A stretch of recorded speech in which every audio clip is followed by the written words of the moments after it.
Hello students, আজকে আমরা শুরু করতে চলেছি পলিটেকনিকের ফার্স্ট ভিডিও।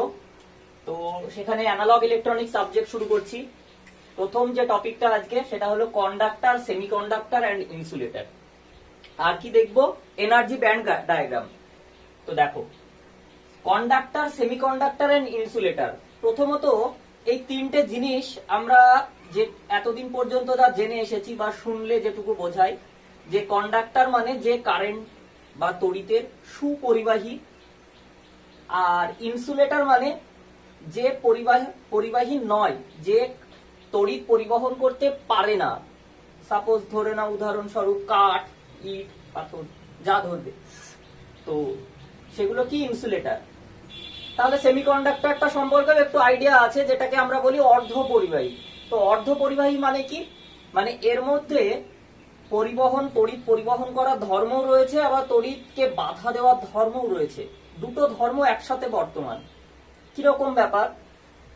সেমিকন্ডাক্টরে প্রথমত দেখো, সেমিকন্ডাক্টরে নর্মাল টেম্পারেচারে মানে রুম টেম্পারেচারে বা বিভিন্ন কন্ডিশনে, শুধু টেম্পারেচার বলে না, বিভিন্ন কন্ডিশনে সেমিকন্ডাক্টরের এই যে কন্ডাক্টিভিটি মানে কি?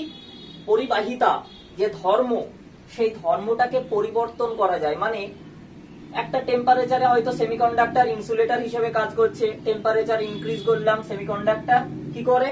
সাধারণত টেম্পারেচার ইনক্রিজ করলে আমাদের কন্ডাক্টরের ক্ষেত্রে কি হয়? কন্ডাক্টরের ক্ষেত্রে হয় পরিবাহিতা ধর্ম হ্রাস পায়, ডিক্রিজ করে। কিন্তু সেমিকন্ডাক্টরের ক্ষেত্রে, অর্ধ পরিবাহীর ক্ষেত্রে ঠিক উল্টো হয়, ইনক্রিজ করে। এরকম কিছু বিশেষ ধর্ম আছে, বা একটা স্ট্রং ইলেকট্রিক ফিল্ডের মধ্যে রাখলে সেমিকন্ডাক্টরের কন্ডাক্টিভিটি বাড়ে। তো যাই হোক, ব্যাপারটা এরকম যে যখন কন্ডাক্টর ছিল বা সেমিকন্ডাক্টর ছিল, তখন আমাদের মনে একটা ধারণা এসেছিল যে কন্ডাক্টর পারে কি? তড়িৎ পরিবহন করতে, আর ইনসুলেটর তড়িৎ পরিবহন করে না। ঠিক আছে, দুটো ধর্ম ছিল, ভালো কথা। বাট তাহলে আমি ধরো কোনো একটা জিনিস দরকার হলো, আমি এমন একটা জিনিস বানাচ্ছি, মানে আমার ফ্লেক্সিবিলিটি কম, মানে হয় কন্ডাক্টর ব্যবহার করব, গোটাটাই তড়িৎ পরিবহন করে দিল, বা ইনসুলেটর ব্যবহার করলাম, একদমই তড়িৎ পরিবাহিত হলো না। আমার হয়তো দরকার লিমিটেড টাইমের জন্য পরিবহন, অল্প কিছুটা তড়িৎ পরিবাহিতা দরকার। মানে কি? আমার একটা কন্ট্রোল দরকার, এই কন্ডাক্টরের উপরে আমার একটা কন্ট্রোল দরকার। মানে আমি যেমন চাইবো, যতটুকু চাইবো ঠিক ততটুকু পরিবহন করবে তড়িৎ, আদারওয়াইজ করবে না। এর জন্যই ইন্ট্রোডিউস হয় কি? সেমিকন্ডাক্টর আসার পরে ইলেকট্রনিক্স জগতের এক বিশাল পরিবর্তন এসেছে। কেননা ইলেকট্রনিক্সের যত কিছু ডিভাইস দেখতে পাবে, প্রত্যেকটা সেমিকন্ডাক্টর ডিভাইস প্রায় 80% সেমিকন্ডাক্টরের উপর ডিপেন্ড করছে। তো সেমিকন্ডাক্টরটাই সেই কারণে আমাদের বিশেষ ইম্পর্টেন্ট। তো আমরা দেখে নিই এবার কন্ডাক্টর, সেমিকন্ডাক্টর, ইনসুলেটরের। দেখো, এই যে তিনটে ভাগ, এই তিনটে ভাগের মেন আমরা যে ধারণাটাই বললাম এতক্ষণ, সেটা হলো রেজিস্ট্যান্স বা বাধা। কোন পরিবাহীর বাধা দেওয়ার ক্ষমতা, মানে কি? তড়িৎ পরিবহন করতে সেই পরিবাহীটা বাধা দিচ্ছে। যার বাধা দেওয়ার ক্ষমতা সর্বাধিক বেশি, সে কে? ইনসুলেটর। সে তড়িৎ পরিবহন করতে দেয় না। যার বাধা দেওয়ার ক্ষমতা খুবই কম, ঠিক আছে, সে কে? Conductor, good conductor. আর যার বাধা দেওয়ার ক্ষমতাটা নিয়ন্ত্রণ করা যায়, বা কখনো বাধা দিতে পারে, যতটুকু দরকার ততটুকু বাধা দিতে পারে, বা যতটুকু দরকার নয় বাধা দেয় না। ঠিক আছে, তো এটার উপরে নিয়ন্ত্রণ রয়েছে, সেটা তার মানে তার রেজিস্ট্যান্স মিডিয়াম।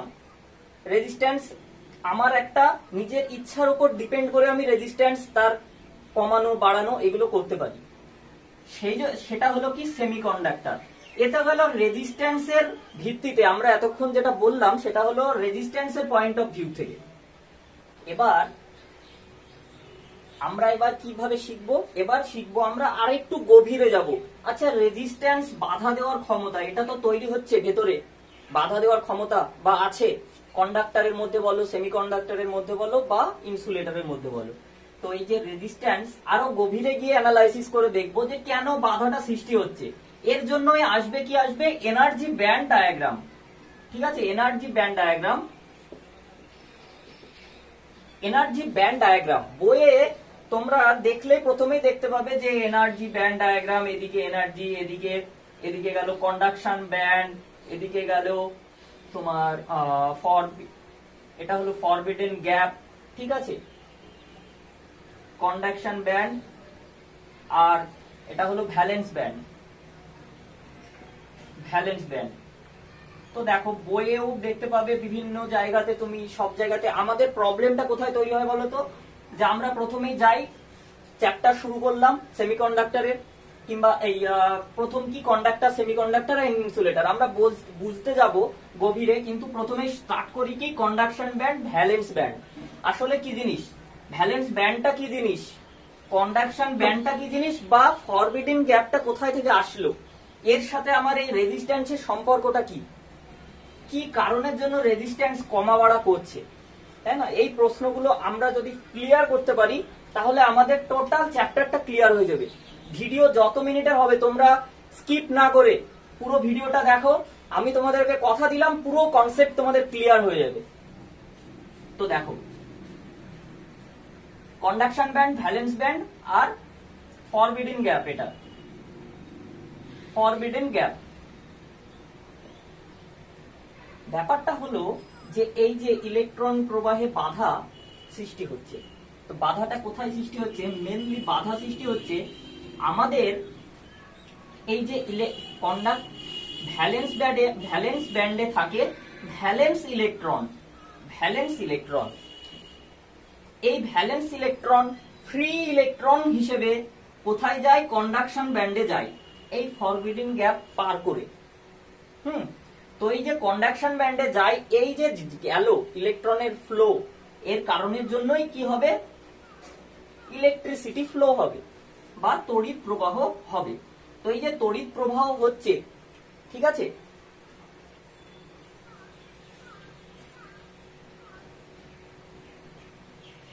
তো এই যে তড়িৎ প্রবাহ হচ্ছে, তো এই তড়িৎ প্রবাহের ঘটনাটা কখন হচ্ছে, কিভাবে হচ্ছে, কেন হচ্ছে দেখা যাক।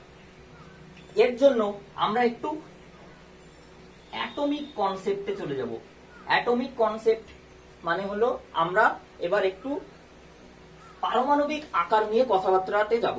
যদি পারমাণবিক আকার, কি কারণে ইলেকট্রন কিভাবে থাকে, কেন আসে, এই ঘটনাগুলো যদি ক্লিয়ার হয় তবে আমরা এই ভ্যালেন্স ব্যান্ড, কন্ডাকশন ব্যান্ড সব বুঝতে পারবো। আচ্ছা দেখো, অ্যাটম, একটা অ্যাটম মানে কি জানি? অ্যাটম মানে হলো কোন বস্তু পরমাণুকে অ্যাটম বলে। অ্যাটমের মাঝখানে থাকে নিউক্লিয়াস,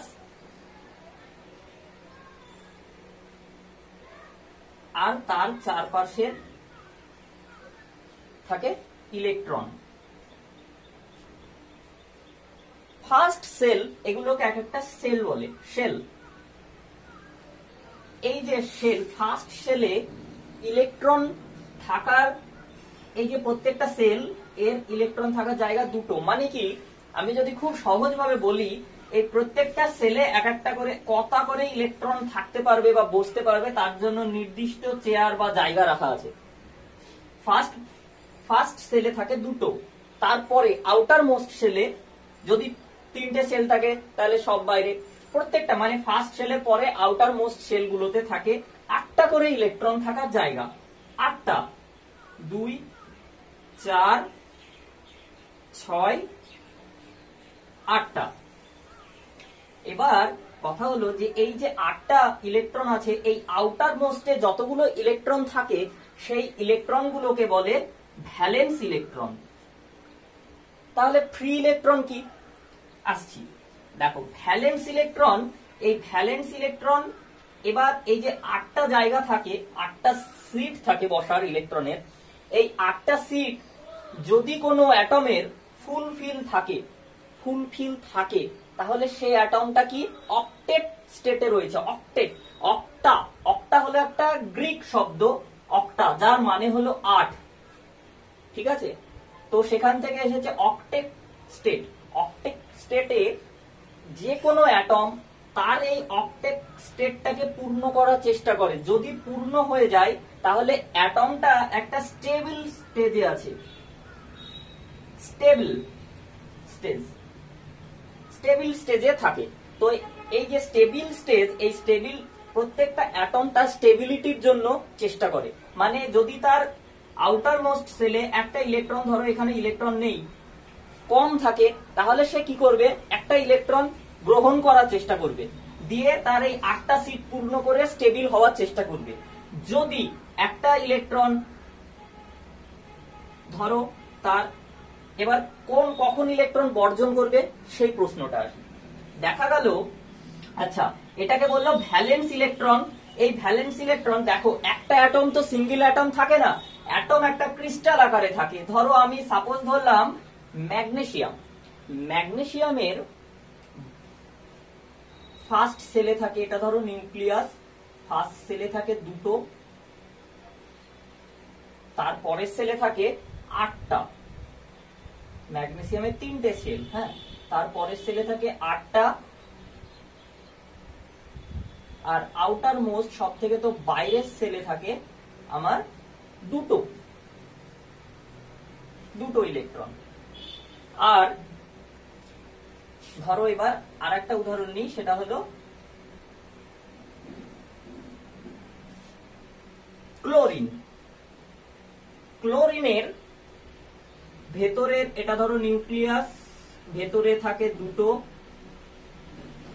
তার বাইরে থাকে 8টা, 2, 3, 4, 5, 6, 7, 8টা। সব থেকে তো বাইরের আউটার মোস্ট সেলে থাকে 2, 3, 4, 5, 6, 7টা। এখানে একটা ফাঁকা জায়গা, আর এর এখানে 2টো ইলেকট্রন বাইরের সেলে আছে। মানে কটা ফাঁকা জায়গা, 6টা ফাঁকা জায়গা। 1, 2, 3, 4,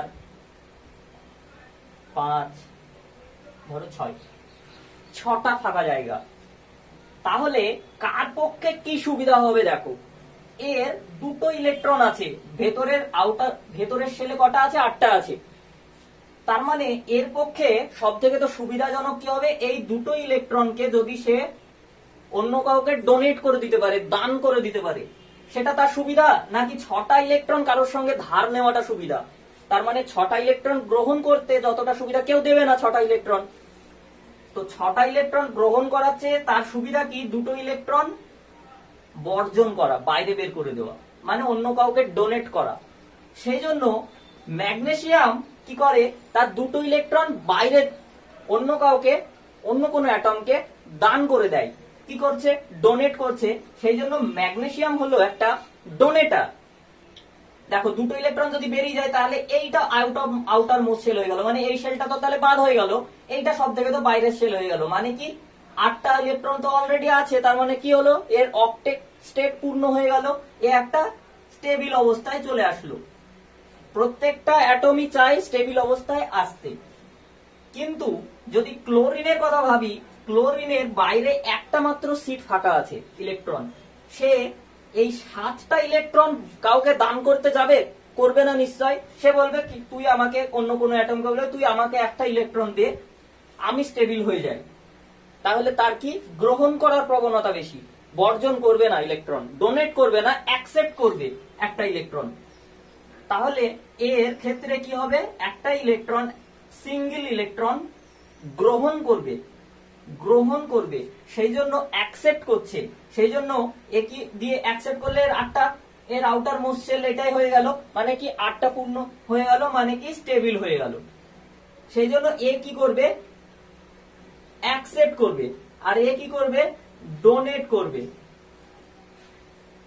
ম্যাগনেসিয়াম হলো ডোনেটার, ক্লোরিন হলো অ্যাকসেপ্টার। বুঝে গেলাম।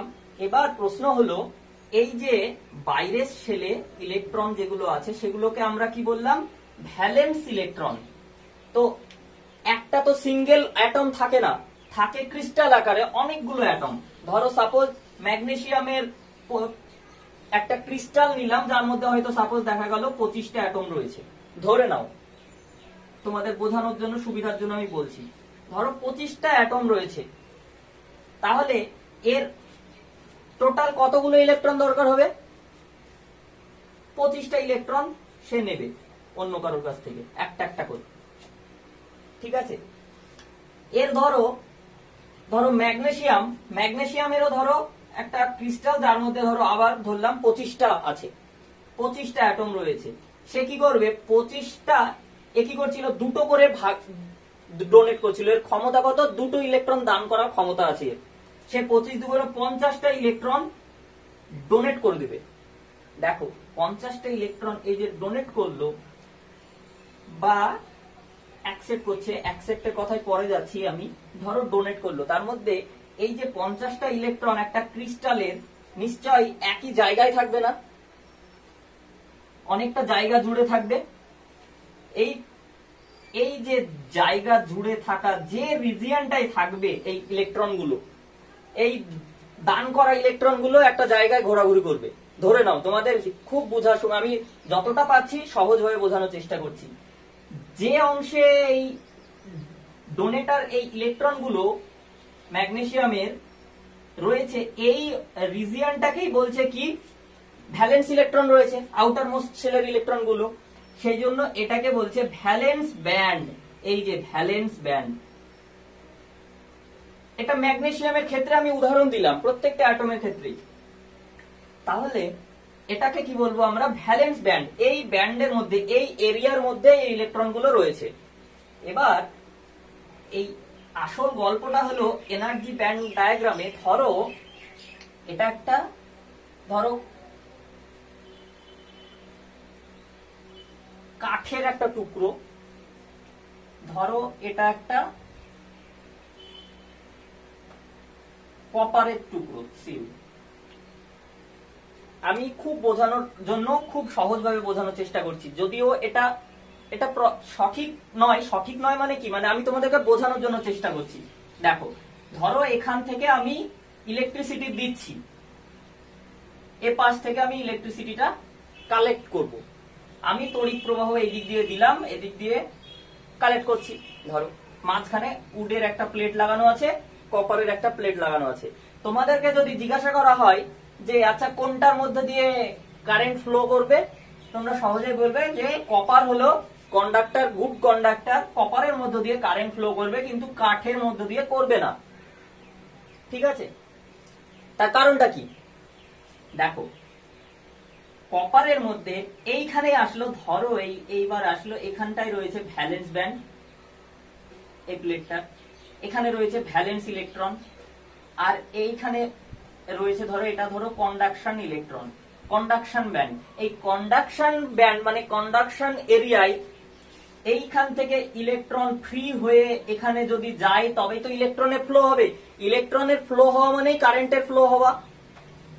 তো ইলেকট্রন যদি ফ্লো হয়, আমাকে কারেন্টের ডাইরেকশনটা যদি কনভেনশনাল কারেন্ট নেই, তাহলে আমার কারেন্টের ডাইরেকশন জানি আমরা যে ইলেকট্রন ফ্লো এর অপোজিটে। মানে ধরো আমি এই দিক দিয়ে কারেন্ট দিচ্ছি, এই দিক দিয়ে নেব। ঠিক আছে, ছবিটা একটু এরকম ধরো। তাহলে আমাকে এইটা যদি ভ্যালেন্স ব্যান্ড হয় আর এটা যদি কন্ডাকশন ব্যান্ড হয়, তাহলে ভ্যালেন্স ব্যান্ড থেকে ইলেকট্রনকে কোথায় যেতে হবে? কন্ডাকশন ব্যান্ডে। মাঝখানে দেখো এরকম একটা গ্যাপিং এরিয়া থাকে, এই যে গ্যাপ, এই গ্যাপিং এরিয়াটাকে বলে ফরবিডেন গ্যাপ। Forbidden gap. তো এই ফরবিডেন গ্যাপের পরিমাণ উডের ক্ষেত্রে অনেকটা বেশি, মানে উড বলে নয়, কোন যদি ইনসুলেটরের ক্ষেত্রে এই ফরবিডেন গ্যাপের পরিমাণ অনেকটা বেশি। অ্যাকচুয়ালি যদি আরো সহজভাবে ভাবো, চলতি ভাবে, এই ফরবিডেন গ্যাপটা হলো অ্যাকচুয়ালি, ধরে নাও একটা, এই ফরবিডেন গ্যাপটা ধরো একটা নদী, এপারে রয়েছে ভ্যালেন্স ব্যান্ড, এপারে রয়েছে কন্ডাকশন ব্যান্ড। তো এপাশে রয়েছে ভ্যালেন্স ইলেকট্রন, এই ইলেকট্রন গুলোকে এই নদী পার হয়ে যেতে হবে কোথায়? কন্ডাকশন ব্যান্ডে, তবে তো কারেন্ট ফ্লো হবে। তো এই নদী যত চওড়া হবে, ইলেকট্রনকে যদি আমাকে পাঠাতে হয় তাহলে ততটাই শক্তি লাগবে। ইলেকট্রন ছাত্রে যাবে, ধরো শক্তি তো খরচা হবে, শক্তি লাগবে। তাহলে এনার্জি ব্যান্ড ডায়াগ্রামের ক্ষেত্রে এগুলো, এনার্জি ব্যান্ড ডায়াগ্রামের এইদিকে এইদিকে এনার্জি ইনক্রিজ করে। তো আমাকে ইলেকট্রন ভোল্টে এসব পরে আলোচনা করব। তো এনার্জি তার মানে আস্তে আস্তে আমাকে বেশি দিতে হবে। কেন দিতে হবে? এই যে বাইরের ইলেকট্রন যেগুলো রয়েছে ভ্যালেন্স ইলেকট্রন, এগুলোকে আমাকে ফ্রি করতে হবে। সাপোজ এনার্জি কিভাবে দিলাম, ধরো হিট দিলাম আমি, তাহলে কি হলো, এর কন্ডাক্টিভিটি বাড়লো।